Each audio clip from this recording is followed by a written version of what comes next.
Endocrine अंतःस्रावी। Good morning सब लोग को।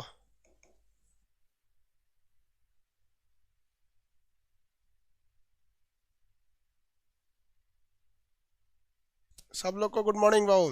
देखो हमको खांसी सर्दी हो गया है, आप लोग भी भाई बच के रहिए। हाँ, मेरा आवाज भारी भारी लग रहा है।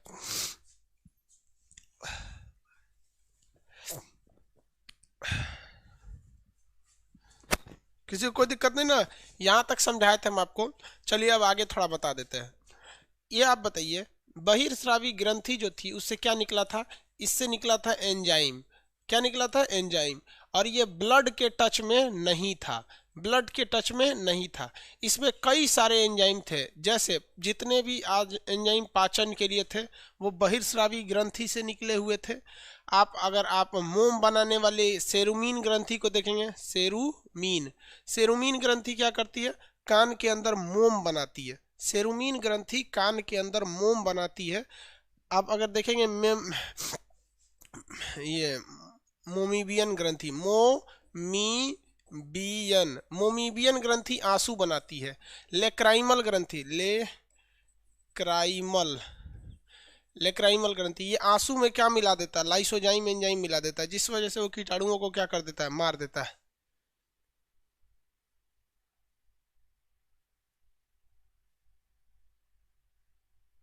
हो गया। एक आदमी कह रहा है कि सर मेरा पुराना मोबाइल खराब हो गया, अब ऐप नया वाले में काम नहीं कर रहा है। बेवकूफ़ कहीं का। ए, मोबाइल चेंज होने पे तो काम करेगा ही।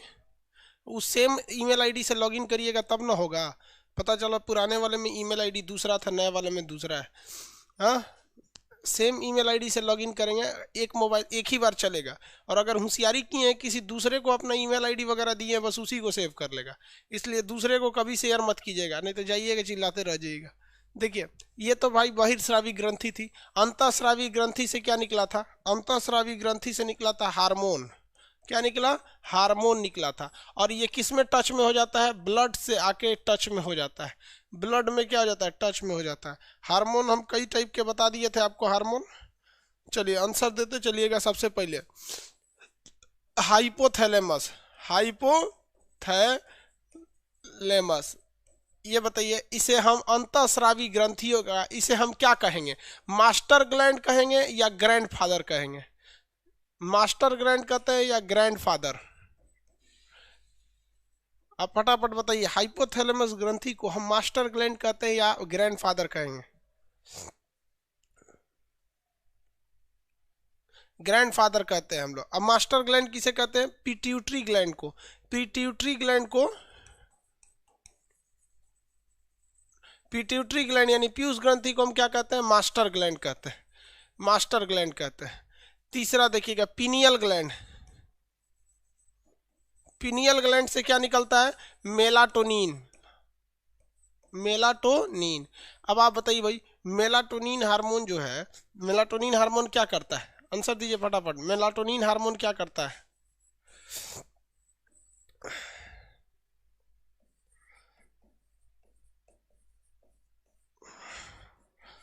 मेलाटोनिन हार्मोन क्या करेगा? नींद लाएगा। Very good. मेलाटोनिन हार्मोन क्या करता है? नींद लाता है। देखिए, थायराइड जो होता है इससे क्या निकलता है? थायरॉक्सिन है, ये बीपी को क्या कर देता है? कम कर देता है। ये साइज में सबसे बड़ी इंडोक्राइन ग्लैंड है, साइज के हिसाब से सबसे बड़ी है ये। पैराथायराइड की खासियत क्या है? कि ये पीयूष ग्रंथि के कंट्रोल से क्या रहती है? बाहर रहती है। पीयूष ग्रंथि का इस पर नियंत्रण नहीं रहता है। इसके आगे भी बता दिए थे। सीने में कौन सी? वक्ष गुहा यानी थोरेसिक कैविटी में कौन सा ग्लैंड पाया जाता है? आंसर दीजिएगा। थोरेसिक कैविटी में कौन सा ग्लैंड पाया जाता है?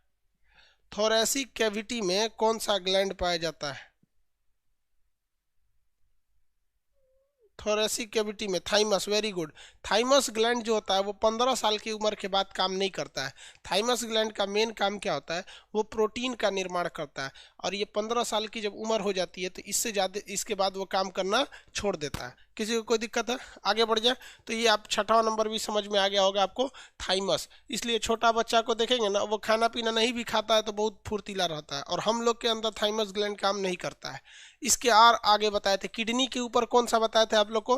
पारा, एड्रीनल ग्लैंड, एड्रीनल। इसे हिंदी में क्या कहा गया था? अधिवृक्क, अधिवृक्क। ये ससुरा क्या करता है, बीपी को क्या कर देता है, बढ़ा देता है, बीपी को बढ़ा देता है। इसे फाइट एंड फ्लाइट कहते हैं, fight and flight, fight and flight hormone, लड़ो उड़ो हार्मोन कहते हैं। इसका दूसरा नाम क्या था भाई, इमरजेंसी ग्लैंड। इमरजेंसी के वक्त में निकलता है, लड़ाई वगैरह होने वाला रहेगा ना तो अचानक देखेंगे एक्स्ट्रा एनर्जी आ जाता है। बीख में मारिएगा किसी को तो भयानक चोट लगता है, ऐसे में ज़्यादा चोट नहीं लगता है। यहाँ तक समझा दिए थे ना, अब आगे बढ़ना है। हाँ, आपके दिमाग में तो होना चाहिए, दिमाग में 3 ग्लैंड याद रखेंगे आप लोग।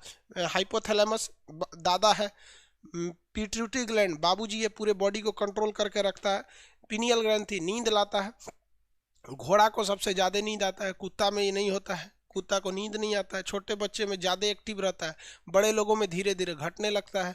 इसे हम बायोलॉजिकल ग्लैंड के नाम से जानते हैं। इसे क्या कहते हैं, बायोलॉजिकल ग्लैंड के नाम से जानते हैं।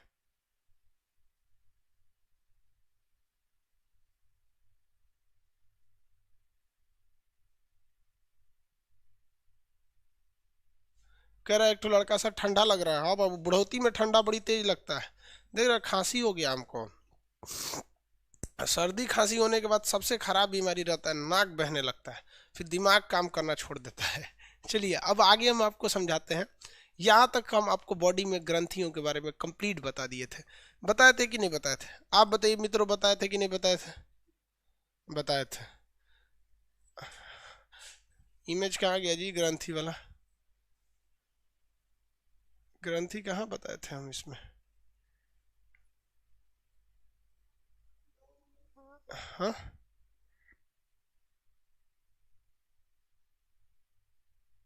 समझा दिए थे ना बाबू आप लोगों को ग्रंथि के बारे में, ग्लैंड कहाँ कहाँ होते हैं सब। चलिए आगे बताते हैं।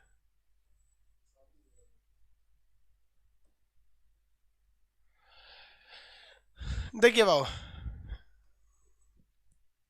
आगे बढ़ जाए ना।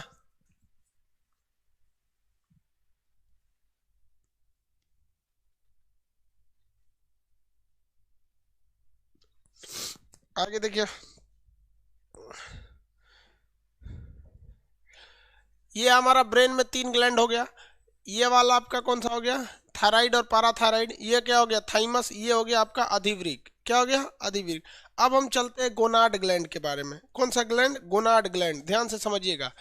Gonad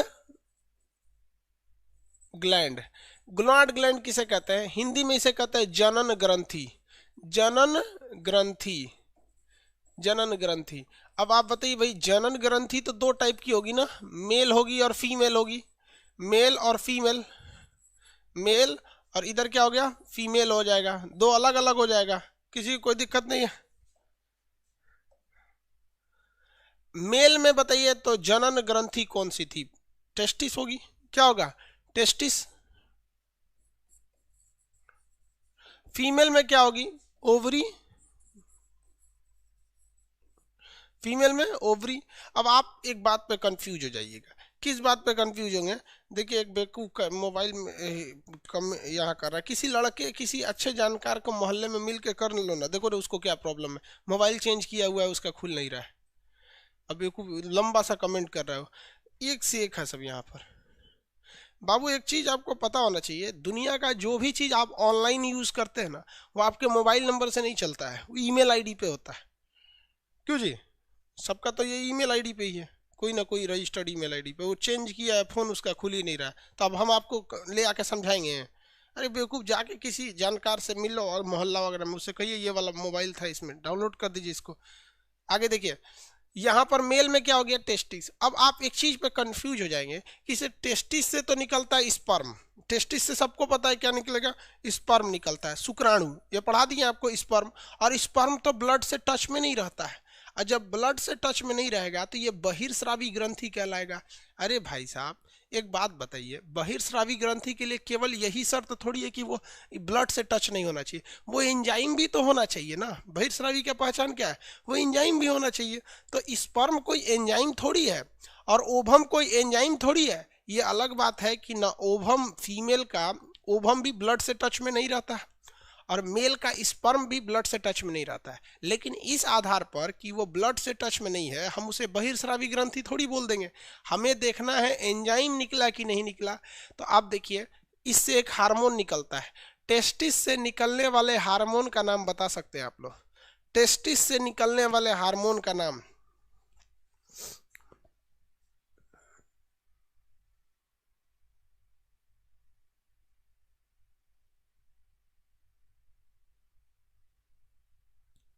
testosterone, very good. Testosterone, testosterone, very good. तो टेस्टोस्टेरोन जो होता है वो ब्लड से मिल जाता है। टेस्टोस्टेरोन क्या होता है? ब्लड से मिल जाता है, इसलिए पूरे शरीर पे उसका प्रभाव पड़ता है। समझ में आया कि नहीं? क्या तो जिस वजह से ये क्या है? अंतःस्रावी है। टेस्टोस्टेरोन की वजह से ये अंतःस्रावी है। अब फीमेल में ओवरी में तो तीन तीन निकलता है। प्रोजेस्टेरोन जो होता है प्रोटेक्शन देता है बच्चे को। एस्ट्रोजन जो होता है मेंस्ट्रुएशन साइकिल में मदद करता है। रिलैक्सिन हार्मोन जो होता है वो नॉर्मल डिलीवरी में मदद करता है।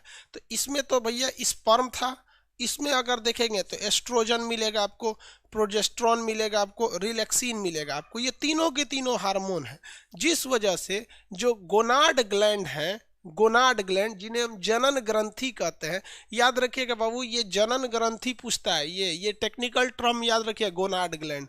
ये एक तरह का अंतःस्रावी हार्मोन है, अंतःस्रावी ग्रंथि यानी इंडोक्राइन ग्लैंड है, क्योंकि इससे निकलता है क्या चीज? हार्मोन।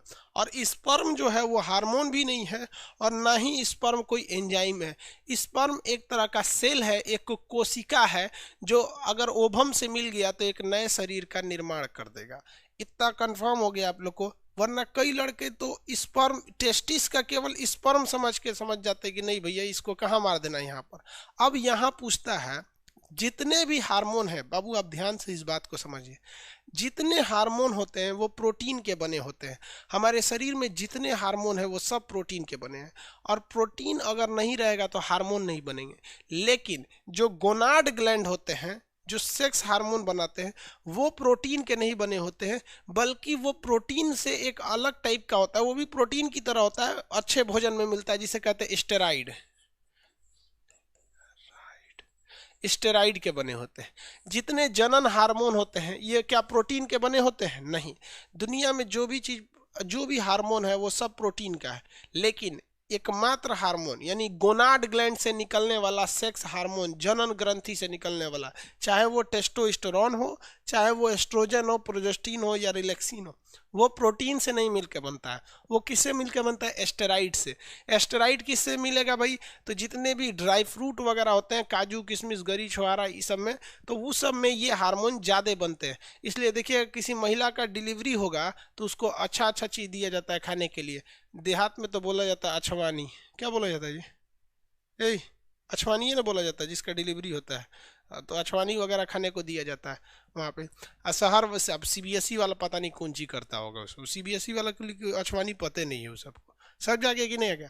तो ये आ गया आपका जनन ग्रंथि, गोनाड ग्लैंड। इससे क्वेश्चन यही याद रखिएगा कि ये किससे मिलकर बना होता है? एस्टेरॉइड का बना होता है। किसका बना होता है? एस्टेरॉइड का बना होता है। आपकी जितनी अंतःस्रावी ग्रंथि से क्वेश्चन आते हैं वो कंप्लीट बता दिए आपको। समझ में आ गया कि नहीं? अब इसमें क्या करेगा, कुछ कुछ लड़का, वो लड़का इंटर पास किया होगा, बात समझिए, इंटर पास किया होगा 10+2, और उसके बाद वो चला गया होगा नीट की तैयारी करने। यानी नीट समझते हैं, एम्स वगैरह के लिए, इस सब के लिए तैयारी करने गया होगा। खूब तैयारी किया होगा, कोनों में सिलेक्शन नहीं हुआ होगा, क्योंकि इसमें तो बायोलॉजी पूरा हुमच के पढ़ना है, इतना मोटा बायोलॉजी पढ़ना है इन लोगों को। अब वो इसमें बैठेगा ना तो खखोरेगा कि आई कैसे आई कैसे। भाई वो डॉक्टर की बायोलॉजी है, ये रेलवे की बायोलॉजी है, इसको उतना नहीं जानना है। और आपको ये बात बखूबी पता होनी चाहिए कि किस एग्जाम के लिए कितना जरूरी है। अगर आप अपने साइंस के पोर्शन को आप अगर आईआईटी के फिजिक्स से मिलाइएगा, उसके केमिस्ट्री से मिलाइएगा, तो ना आप वहाँ के रह जाएंगे ना आप यहाँ के रह जाएंगे। इसलिए इस चीज़ का अच्छे से ध्यान रखिएगा कि आपका जो साइंस है वो इंजीनियरिंग मेडिकल के साइंस से बिल्कुल अलग है। समझ में आ रहा है कि नहीं आ रहा है? इतना जो बता रहे हैं हार्मोन वगैरह से, ये एनफ रहता है आप लोग के लिए। तो जनन ग्रंथि यानी गोनाड ग्लैंड मेल में भी होता है और फीमेल में भी होता है। और मेल और फीमेल का तो रिप्रोडक्टिव सिस्टम पहले ही पढ़ा दिए हम आप लोग को, उसको उसमें तो कोई दिक्कत नहीं। एक लड़का पूछ रहा है सर क्या नसबंदी के बाद फिर से बच्चे हो सकते हैं? आराम से हो सकते हैं। वो नस अगर दोबारा जुट गया तो, लेकिन अगर उस नस को काट के बाहर निकाल दिया, जुड़ने का सवाल ही नहीं पैदा होता है, तब बच्चे नहीं हो सकते हैं। बात समझ रहे हैं? किसी को कोई दिक्कत? कभी कभी नस काट के हटा दिए फिर से आपस में जुड़ जाता है, कैसे हाथ कट जाता है तो फिर जुड़ जाता है। तो ये सब समझ में आ गया आप लोग को।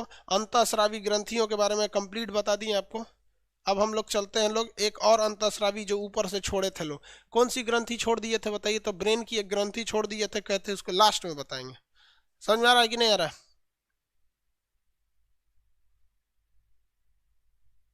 केमिस्ट्री कब ओपन होगा? अभी टाइम लगेगा बाबू। देखिए आपका रेलवे का एग्जाम दिसंबर में पॉसिबल कम लग रहा है, मतलब 50-50 चांस है। हमको तो लग रहा है नहीं लेगा, क्योंकि अभी तक गवर्नमेंट ने टेंडर वगैरह को डिसाइड नहीं किया है।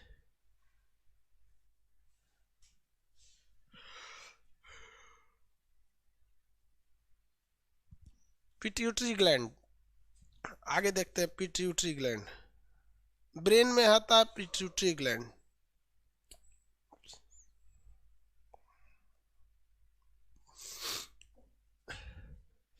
जो लड़कों का पीडीएफ नहीं डाउनलोड हो रहा है ना 2-3 दिन तक एप्लीकेशन पे ऐसे इधर उधर कुछ कुछ करते रहो, अपने से सीख जाओगे।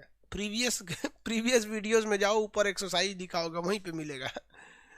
नया नया जो ज्वाइन कर रहा है सर, उन सबको दिक्कत होता है। देखिए पिट्यूटरी ग्लैंड, इसे हिंदी में क्या कहते हैं हम? पीयूष ग्रंथि।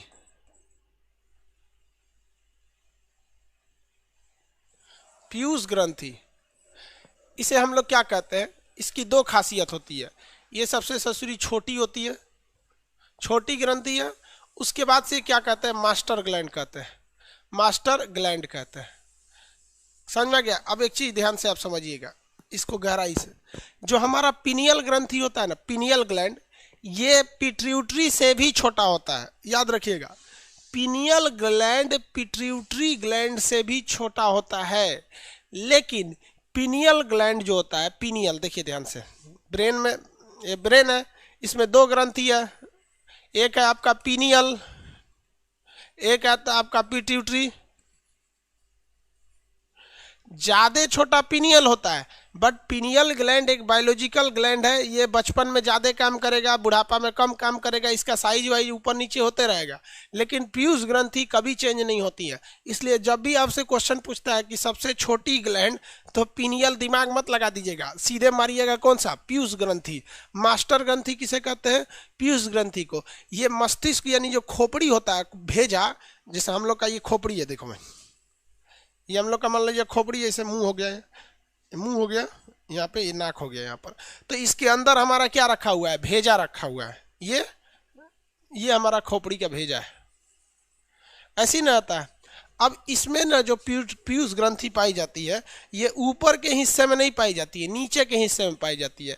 इसलिए कहा जाता है ये कहाँ पाया जाएगा? तो इसके बेस में पाया जाता है। बेस मतलब नीचे आधार तल पर पाया जाता है। तो ये कहेगा कि कहाँ पाया जाता है ये ग्लैंड, तो क्या कहिएगा? आधार। आधार मतलब होता है बेस। और बेस कहाँ पाया जाता है? नीचे सरफेस पर, तल पर। तो आधार तल पर कहाँ पाया जाएगा? आधार तल पर पाया जाता है, छोटा सा।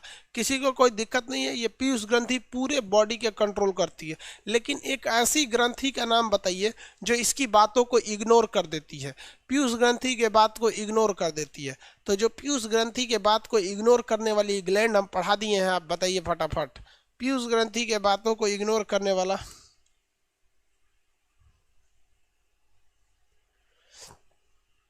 एक आदमी पूछ रहे हैं सर, हाँ पैराथायराइड सही है। हार्मोन और एंजाइम में अंतर क्या है? ये एक चैप्टर है जिसका नाम है न्यूट्रिशन, वहाँ हम आपको बता देंगे। आपका क्वेश्चन पूछना जायज़ है, लेकिन वहाँ हम आपको बताएंगे कि आपको फैट क्या होता है, कार्बोहाइड्रेट क्या होता है, ग्लूकोज क्या होता है, माल्टोज क्या होता है, सुक्रेज क्या होता है, सेलुलोज क्या होता है, हार्मोन क्या है, एंजाइम क्या है, स्टेरॉइड क्या है, प्रोटीन क्या है, फैट क्या है। ये सब आपको न्यूट्रिशन चैप्टर में पढ़ने को मिलेगा, क्योंकि इस चैप्टर में पढ़ाएंगे तो फिर घौच पौच हो जाएगा। आगे बढ़ जाते हैं। ये हो गया आपका आधार तल, हो गया। तो ये डिजाइनिंग तो समझ में आ गया। आधार का मतलब क्या होता है? निचले हिस्सा में पाया जाता है, खोपड़िया के ऊपर नहीं पाया जाता है। अब ये जो होता है, इसके कंट्रोल से एक हार्मोन कौन सी बाहर रहती है? पैराथायराइड। पाराथायराइड, पाराथायराइड, पाराओटू बोलते हैं, ये इसके कंट्रोल में नहीं रहती है। इससे कौन कौन से हार्मोन निकलते हैं? इससे बेसिकली 3 हार्मोन आप याद रखिएगा जो एग्जाम के प्रोस्पेक्टिव से इंपॉर्टेंट है और वो पूछता है, जिसमें आपका एक हार्मोन आता है जिसे कहते हैं हम लोग सोमेटोट्रोपिक हार्मोन।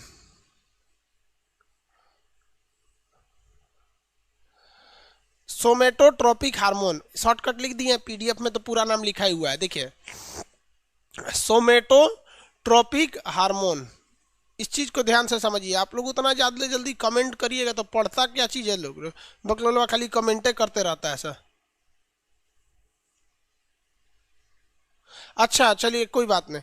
एक आदमी कह रहे हैं कि सर मेरे मटेरियल में लिख दिया है कि थायराइड ग्रंथि कंट्रोल के बाहर होती है, वो मिसप्रिंट हो गया है। आप पीडीएफ में एक चीज को ध्यान दीजिएगा कि थायराइड कंट्रोल में रहती है लेकिन पाराथायराइड कंट्रोल से बाहर रहती है, हल्का सा गलत हो गया है। बहुत अच्छा भाई, आप अच्छे से बता दिए इस चीज को, ठीक है। तो इसको आप लोग समझ जाइएगा। यहाँ पे देखिए जो चीज यहाँ बता रहे हैं ना वो सही रहता है, क्योंकि यहाँ हम बोल रहे हैं और पीडीएफ तो हम टाइप नहीं करते, वो तो टाइप राइटर कर देता है, तो वहाँ थोड़ा सा एक माइनर मिस्टेक है, आप उसे सुधार लीजिएगा कि थायराइड कंट्रोल के बाहर नहीं रहती है, थायराइड कंट्रोल में रहती है बट पाराथायराइड कंट्रोल के बाहर हो जाती है। वेरी गुड बाबू, हो गया। ये कौन बोल रहा है कि नोट्स ओपन नहीं हो रहा है?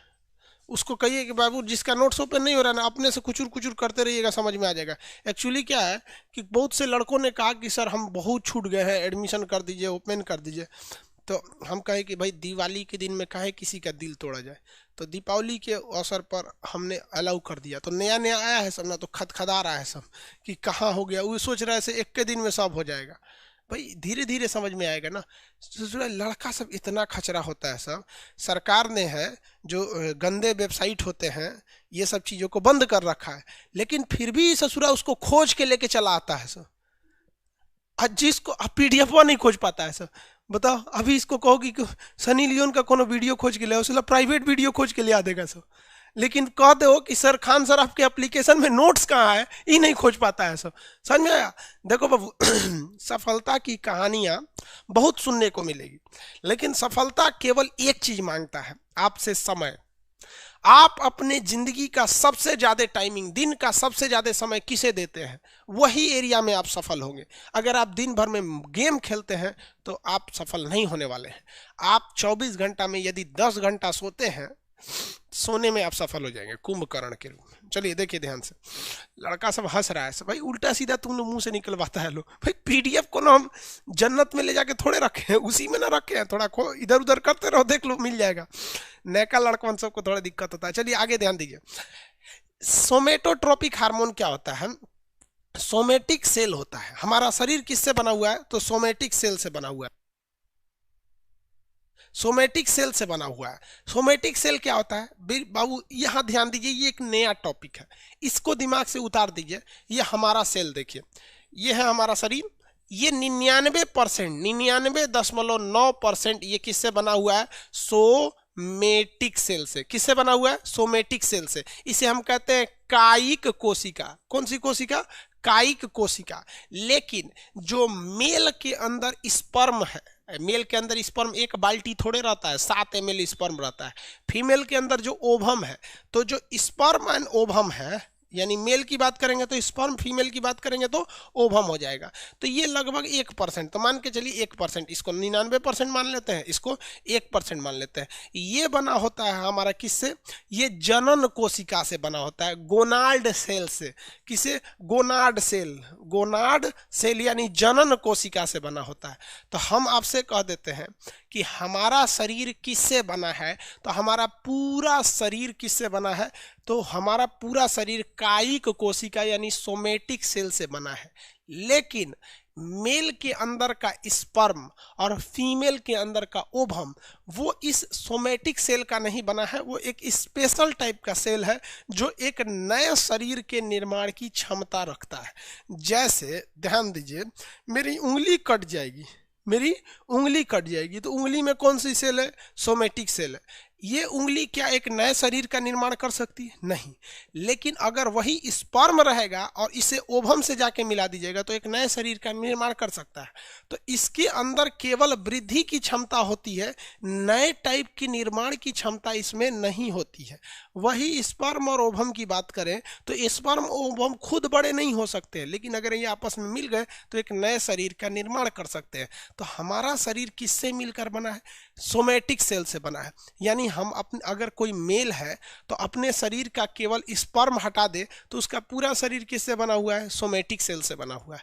अगर कोई महिला है तो वो केवल ओवम हटा देगी तो उसका पूरा शरीर किससे मिलकर बना है? तो वो सोमेटिक सेल से बना है। तो हमारे शरीर में सबसे ज्यादा कौन सी कोशिका बाबू? तो वो कोशिका का नाम है आपका सोमेटिक कोशिका, कायिक कोशिका। तो उस कोशिका में ज्यादा अगर वृद्धि हो जाएगी तो हम ज्यादा लंबा हो जाएंगे।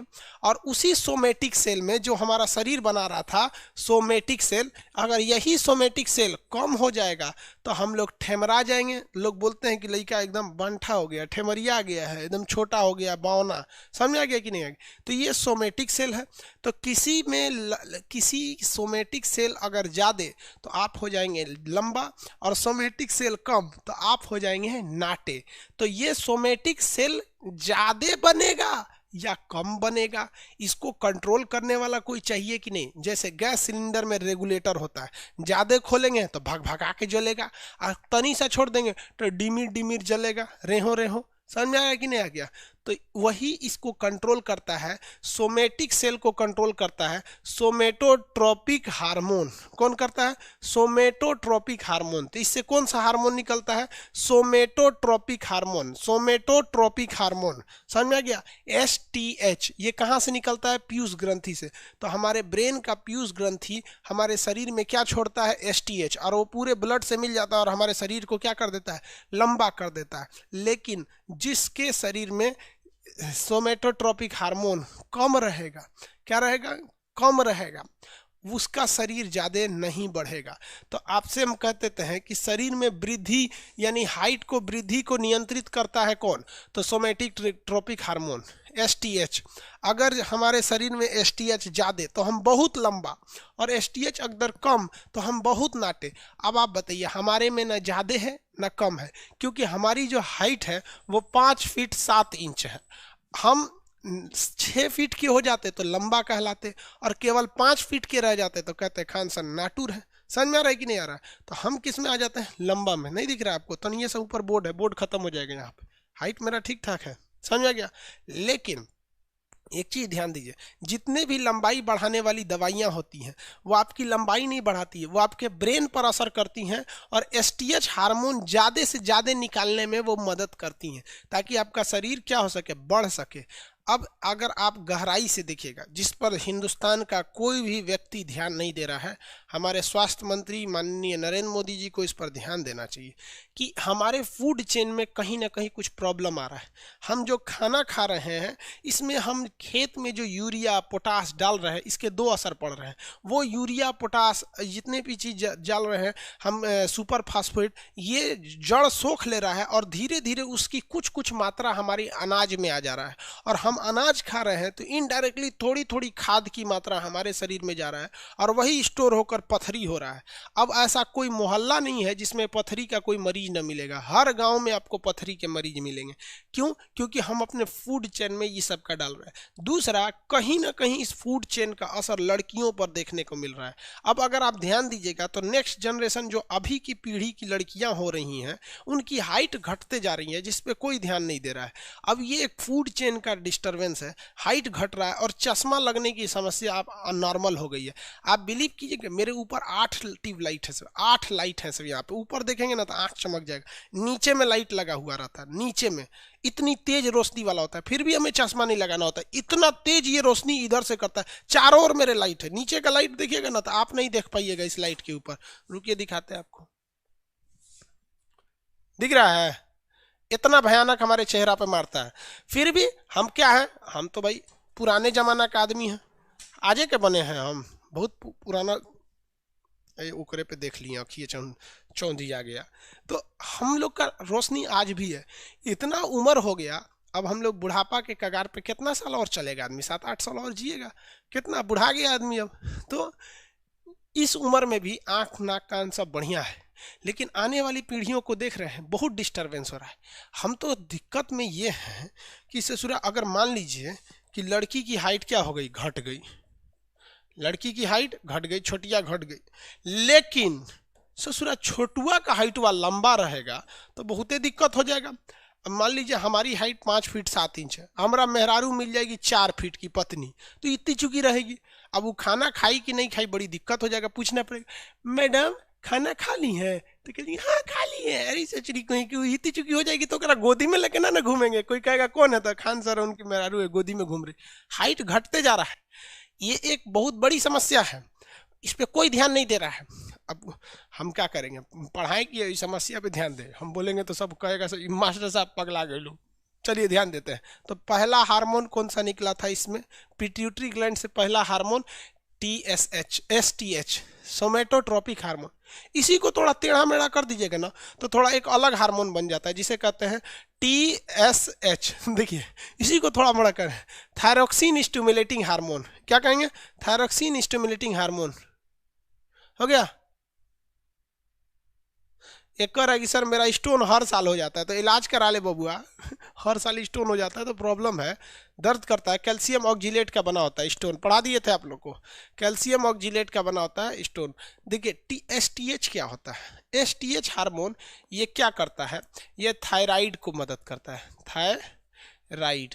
अब मेरी ओर ध्यान से समझिए, हमारे शरीर में, हमारी शरीर को अगर बीपी बढ़ाना है तो वो एड्रीनलिन बढ़ाता है किडनी का, लेकिन अगर बीपी बढ़ाना है घटाना है तो थायरॉक्सिन घटा देता है। लेकिन ये थायरॉक्सिन को बनाने के लिए हमें आयोडीन की ज़रूरत है। अभी टॉपिक पे ये थायरॉक्सिन पर, थायरॉक्सिन बनने के लिए किसकी ज़रूरत है, आयोडीन की ज़रूरत है। अब ये आयोडीन नहीं रहेगा ना तो थायरॉक्सिन नहीं बनेगा, अब पूरे शरीर में थोड़ा सा डिस्टर्बेंस होगा। तो जितने शरीर के चीज़ हैं सब, ये सब किसको मैसेज भेज देते हैं, सब ब्रेन को। और ब्रेन को कहते हैं सर कि ये छोटा जो थायराइड है, ये थायराइड थायरॉक्सिन नहीं बना रहा है, इसको आप आदेश दीजिए कि ये थायरॉक्सिन बनाए। तो इसलिए ब्रेन एक हार्मोन छोड़ता है जिसका नाम है थायरॉक्सिन, टी से थायरॉक्सिन, स्टिमुलेटिंग माने बना के फेंको, थायरॉक्सिन स्टिमुलेटिंग हार्मोन। वो हार्मोन यहाँ आता है और थायराइड को कहता है जल्दी बनाओ जल्दी बनाओ जल्दी बनाओ जल्दी बनाओ जल्दी बनाओ, ओके कोच कोच के हत्ते बढ़ कर देता है। तो जिसको कहते हैं घेंघा हो गया है, ग्वाइटर। तो ग्वाइटर कब होगा, जब आपके शरीर में अगर रह गया आयोडीन की मात्रा कम, और जहाँ आयोडीन की मात्रा कम हुआ उतर आएगा कौन, TSH आ जाएगा। और बनाते रहिए, आपको आयोडीन की मात्रा कम है, ये थायरॉक्सिन बनाएगा ही नहीं, और उधर से छोड़ते रहेगा TSH, तो आपका गला एकदम घेंगा इतना मोटा हो जाएगा। समझ में आ रहा है कि नहीं आ रहा है, किसी को कोई दिक्कत। TSH थायरॉक्सिन स्टिमुलेटिंग हार्मोन, ये क्या करता है, थायराइड को कंट्रोल करता है और इसी के वजह से घेंघा हो जाता है। समझ में आ गया, ग्वाइटर नामक रोग होता है जिसमें थायराइड ग्रंथि, हिंदी में कहते हैं आउटू ग्रंथि, प्रभावित होती है। याद हो गया।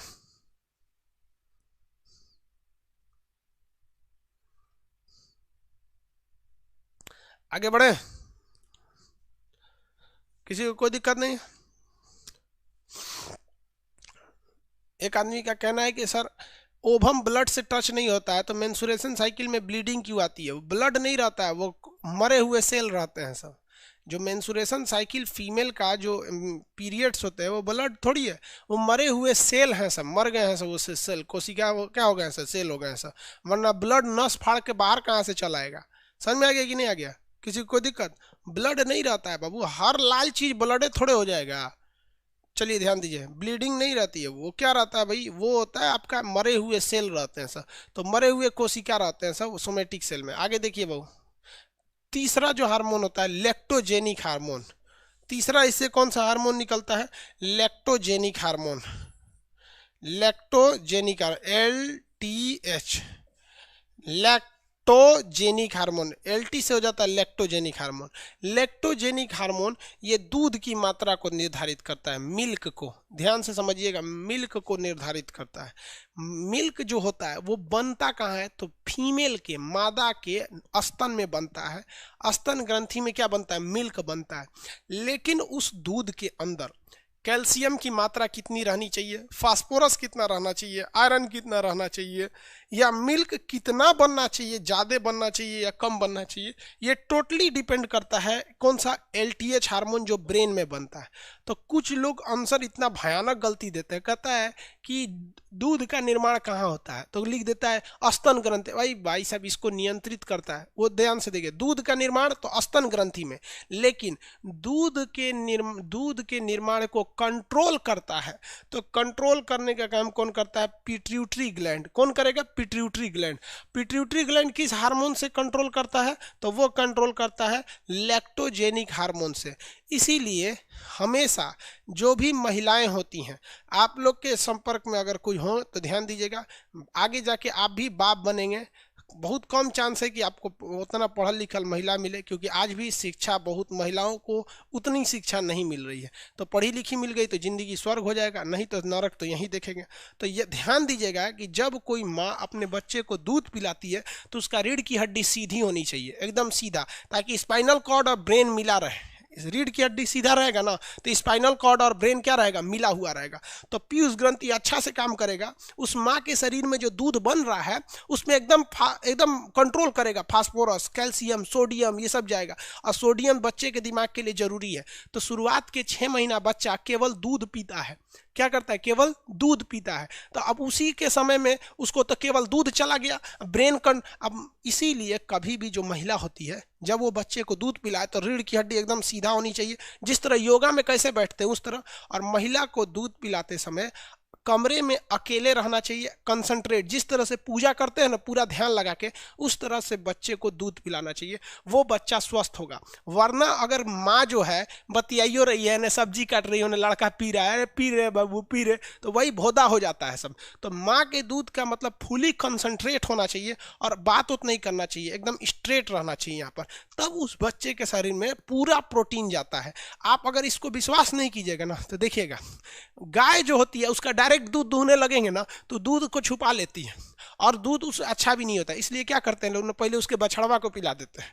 जब बछड़ा को पिलाते हैं ना तो फुल ब्रेन से वो रेडी हो जाती है, नहीं मेरा ही बछवा पी रहा है, तो हर एक प्रोटीन वगैरह हर चीज की मात्रा को वो क्या कर देती है, मतलब दे देती है। तो इसलिए इस चीज का हमेशा ध्यान रखिएगा कि माँ का दूध तभी अच्छा है जो फुली कंसंट्रेट होकर करे, उसको उस वक्त किसी से बात नहीं करना चाहिए। जिस तरह से पूजा घर अलग होता है ना, वैसे ही बच्चे को दूध पिलाना है तो 10 मिनट अलग रख के पिला दीजिए, उसमें बच्चा भी स्वस्थ रहता है। लेकिन अशिक्षितता इतना ज्यादा है कि बचवा को, जो माँ ऐसा करती है बच्चा बीमार भी नहीं पड़ता है, कुछ भी नहीं करता है। अब माँ प्याज काट रही है, अपने आदमी से बतिया रहे, हाँ बबुआ दूध पी तो का हलवा, सऊदिया है, ड्यूटी चल रहा है, अरे सजुआ तोर ब्रेन हुआ लगल है, दूध यहाँ बन रहा है, बचवा कौन सी पिएगा, उसका खाली पेट बढ़ेगा, दिमाग नहीं।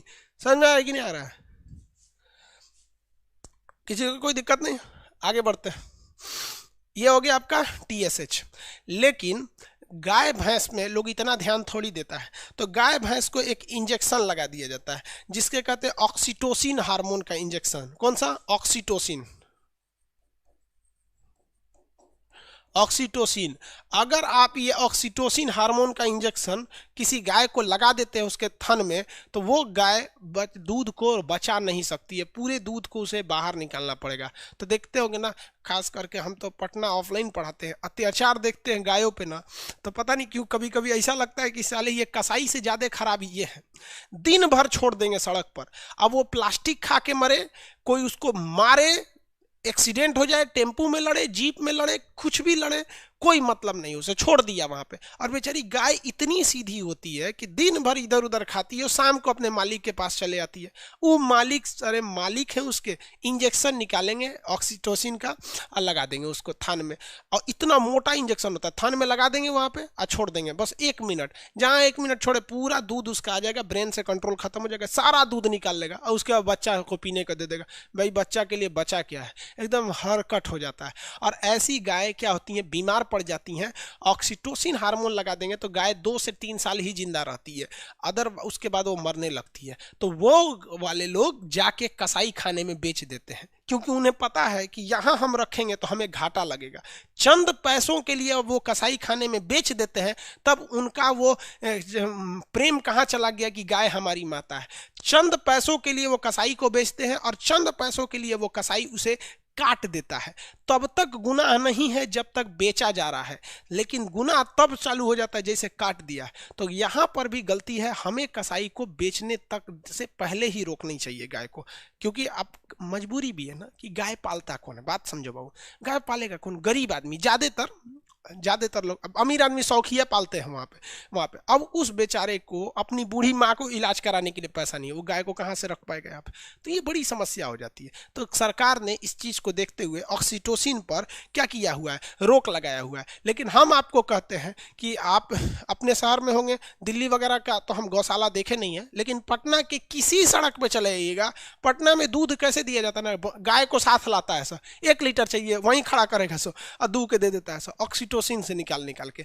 सरेआम देखिए, किसी राज्य की राजधानी में सरेआम जिस प्रतिबंधित दवा को लगाया गया है, यूज होता है, ये हो गया हमारे। तो इस ऑक्सीटोसिन का अगर आप अपनी गाय को पाल रहे हैं तो प्लीज ऐसा यूज मत कीजिएगा, वरना उस गाय की सेवा करने से जितना पुण्य नहीं मिलेगा उतना आपको पाप मिल जाता है। तो ये ब्रेन से निकलने वाले 3 हार्मोन आप समझ में आ गए आप लोग को। पिट्यूटरी ग्लैंड को मास्टर ग्लैंड क्यों कहते हैं? क्योंकि हमारे शरीर के वृद्धि और विकास को रोकता है ये। किसके द्वारा? तो सोमेटिक सेल द्वारा। सोमेटिक सेल को कैसे कंट्रोल करेगा? तो सोमेटोट्रोपिक हार्मोन एसटीएच द्वारा। थायरॉक्सिन को, टी से क्या हो गया? थायराइड, तो थायरॉक्सिन स्टिमुलेटिंग हार्मोन द्वारा थायराइड को, इसके लिए जरूरी आयोडीन। और दूध को एलटीएच लैक्टोजेनिक हार्मोन। ऑक्सीटोसिन देना चाहिए? नहीं देना चाहिए, एकदम गलत बात है। ऑक्सीटोसिन एकदम समझिए उसके लिए जहर दे रहे हैं आप। आगे बढ़ जाए।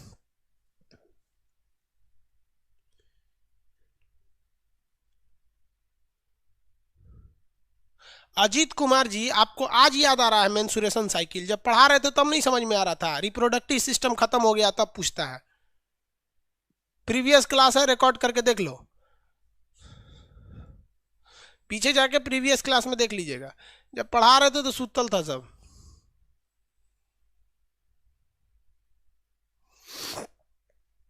जितना जरूरी चीज होती है सब हम आपको बता दिए, चाहे वो किसी टॉपिक में। अब आप ज्यादा खखोर के होशियार बनिएगा ना तो रह जाइएगा ही जा।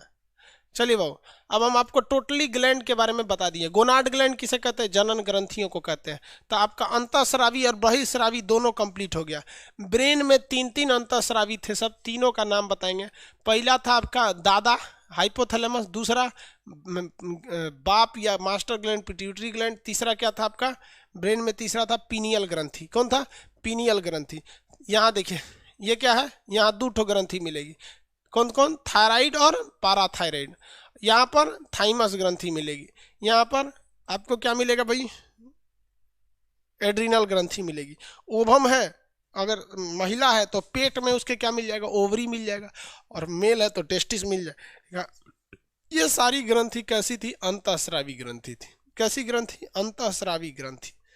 कौन सी ग्रंथि बाबू? अंतःस्रावी ग्रंथि में आते हैं। आगे बढ़ जाए। लीवर किस में आएगा? बहिर्स्रावी में, क्योंकि वो पाचन का काम कर रहा था।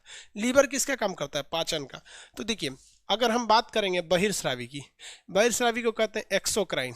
एक्सोक्राइन, तो इसमें 2 चीजें आती हैं कि एक्सोक्राइन में साइज में बड़ा कौन है, छोटा कौन है? तो एक्सोक्राइन में बड़ा और छोटा, तो बड़ा में तो हो जाता है लीवर। बड़ा में क्या हो जाता है? लीवर हो गया, लीवर हो जाता है। और छोटा में आपका क्या हो जाता है भाई? बड़ा में आपका क्या हो जाता है? लीवर। और छोटा में क्या होता है? श्वेत ग्रंथि, पसीना वाला श्वेत ग्रंथि। ये इंपॉर्टेंट नहीं होता है, लेकिन इंडोक्राइन इंपॉर्टेंट हो जाता है। इंडोक्राइन, इंडोक्राइन ग्लैंड में बड़ा कौन होगा और छोटा कौन होगा? देखिए, इंडोक्राइन में सबसे बड़ा बताइए और सबसे छोटा बताइए। आंसर दीजिए आप, बड़ा छोटा दोनों साथ में आंसर दीजिए। आंसर फटाफट।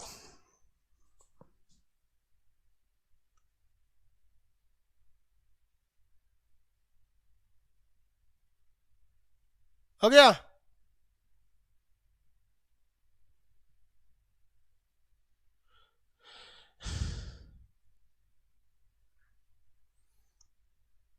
बाबू देखो, थायराइड सबसे बड़ा होता है, ठीक है? याद कुछ लोग फिगर देख के कह रहा है कि सर ये बड़ा होगा। भाई देखो, एड्रिनल इतने छोटा है, यही दो एड्रिनल है, बीच वाला तो पेंक्रियाज बना दिए, यही जो सबसे बड़ा होता है आपका थायराइड। इंडोक्राइन में सबसे बड़ा कौन होता है? थायराइड, और सबसे छोटा इसमें थायराइड, और छोटा में पीयूष। लेकिन पीयूष ग्रंथि से भी छोटी ग्रंथि होती है पीनियल, लेकिन एग्जाम में नहीं आता है पीनियल, क्योंकि वो ससुरा बायोलॉजिकल ग्लैंड है, बड़ा छोट रहेगा तो बड़ा रहता है, धीरे धीरे घटने लगता है, क्योंकि कोई दिक्कत नहीं यहाँ पर। तो इंडोक्राइन और एक्सोक्राइन हम आपको कंप्लीट बता दिए कि इंडोक्राइन क्या होता है और एक्सोक्राइन क्या होता है। अब बच गया आपका मिश्रित ग्रंथि। कौन सी ग्रंथि? मिश्रित ग्रंथि, मिक्स्ड ग्लैंड। यानी मिक्स्ड ग्लैंड उसे कहेंगे जिसमें एंडोक्राइन की भी सुविधा मिले और एक्सोक्राइन से, मतलब वो ससुरा एंजाइम भी निकाले और हार्मोन भी निकाले, मतलब पाचन के लिए एंजाइम भी निकाल दे और बॉडी को कंट्रोल करने के लिए हार्मोन भी निकाल दे। तो ऐसी ग्रंथि को हम क्या कहते हैं? मिक्स ग्लैंड कहते हैं। क्या कहेंगे? मिक्स्ड ग्लैंड, जो दोनों का काम करती है। ऐसे आपके दिमाग में कोई ऐसे दिमाग में चल रहा है कि नहीं, ऐसी कोई ग्रंथि देखे हैं कि नहीं? तो भाई ये पाचन में मदद करेगी, तो इसका जेन्युइन मतलब है कि हम पाचन में पढ़ा दिए हैं। तो देखिए ध्यान से, पेंक्रियाज याद रखिए। पेंक्रियाज जो था वो पूर्ण पाचक एंजाइम निकालता था, लेट हार्मोन एंजाइम निकालता, लेट निकाला था, शॉर्टकट में बताया था ना जी, लाइसोजाइम ये हो गया लाइसोजाइम, एमाइलेज और ट्रिप्सिन, ये तीनों हार्मोन एंजाइम निकाला था। तो पेंक्रियाज पाचन में भी मदद करता है, साथ ही साथ वो इंसुलिन नाम का हार्मोन भी निकाल देता है। तो पेंक्रियाज एक ऐसा चीज है कि पाचन के लिए भी निकालता है और इंसुलिन नामक हार्मोन भी निकाल देता है। तो जब दोनों काम कर देता है तो इसे क्या कहते हैं? Mixed gland. कौन सी ग्रंथि? मिक्स्ड ग्रंथि या मिक्स ग्लैंड के नाम से जानते हैं। समझ में आ गया? अब इसको मिक्स्ड ग्लैंड को हम नेक्स्ट क्लास में बता देंगे। आज के लिए इतना ही, आज के क्लास में इतना ही, क्योंकि ग्लैंड चैप्टर छोटा छोटा, इसको अच्छा से पढ़ते चलिएगा। आगे का क्लास कल देखेंगे।